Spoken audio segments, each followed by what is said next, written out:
Episode 4 is called The Company We Keep.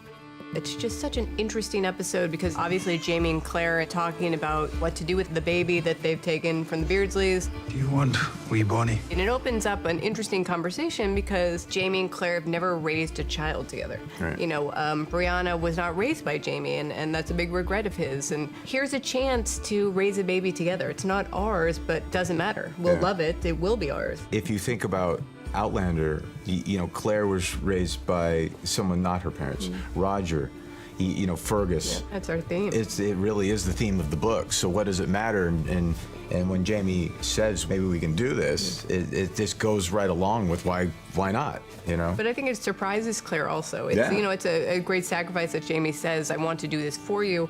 One would think she might say, of course, and we have to take this baby in, but in many ways, Claire thinks, you know what, we have a good life right now. Love our life. And you don't need to add something to that, which I think is a really unique perspective. One of the things we wanted to do with this season is keep Bonnet alive. It was tough because they don't interact, but we wanted to keep the cloud of Bonnet alive in their thoughts. So we used a device of plopping in scenes where we can to show what Bonnet's doing and what he's up to. But it also ties in nicely with what Bree is now, her struggle now that she knows that Bonnet is alive.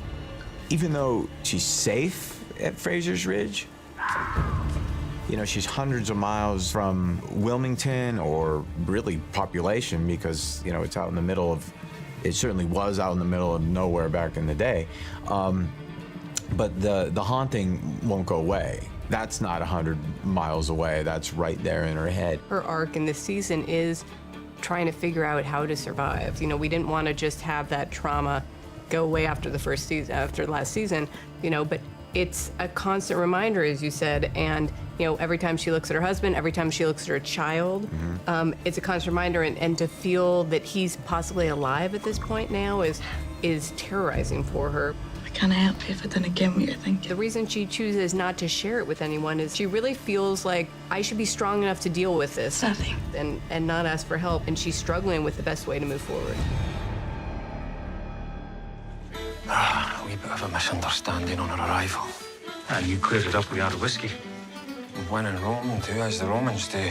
This is a perfect example in this episode of, you know, you can read all you want about history, but when you're actually faced with a situation maybe you've read about or a similar situation, how you deal with it is completely different. Jamie sends him out to do something, and he doesn't do it according to how Jamie would do it. Let's face it, who's gonna live up to the Jamie Fraser standard?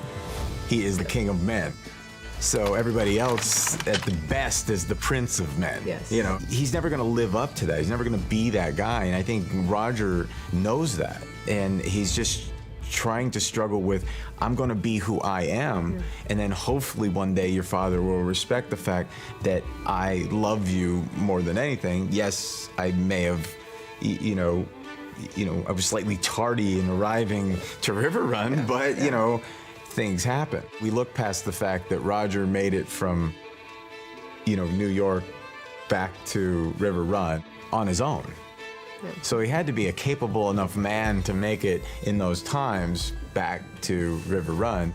Jamie makes a comment to Tryon in episode 1. Sings like a bird, but no one for shooting. It kind of sums up how Jamie feels about Roger. Exactly.